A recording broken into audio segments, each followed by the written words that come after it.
দর্শক, আসলে আমরা যে বিষয়টিকে আমরা এটাকে চিতাবাঘ বলে ছিলাম, আসলে এটা চিতাবাঘ না। এটা চিতাবাঘের ছানা না, এটা আসলে মেসু বিড়াল। বন্য প্রাণী নিয়ন্ত্রণ সংস্থা আমাদেরকে এমনটাই জানিয়েছেন। তো আসলে আমরা এই মেসু বিড়ালটাকে এই মুহূর্তে ছেড়ে দিব, তাকে ছেড়ে দিব। তো এটা আপনাদেরকে দেখিয়ে রাখছি। আর এই মেসো বিড়াল কিন্তু আমাদের পরিবেশের জন্য, পরিবেশের ভারসাম্য রক্ষায় তারা অনেক উপকার করে থাকে।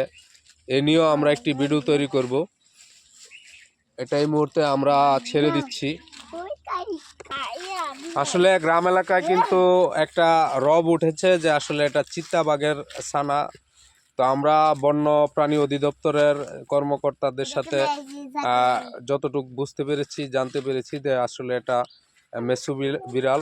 এই বিড়াল কিন্তু পরিবেশের জন্য অনেক উপকার। বিশেষ করে এরকম একটি মেসু বিড়াল কিন্তু তার জীবন দশায়, একটি বিড়ালের জীবন দশায় সে প্রায় 50 লক্ষ টাকার ফসলের উপকার করে একটি বিড়াল।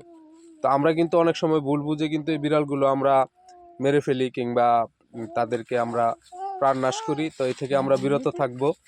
তো এই বিড়াল কিন্তু আপনার সাপ এবং বিষাক্ত প্রাণীও কিন্তু খেয়ে পরিবেশের ভারসাম্য রক্ষা করে। তো আমরা এই মুহূর্তে এটা অবমুক্ত করে দিব। সুপ্রিয় দর্শক,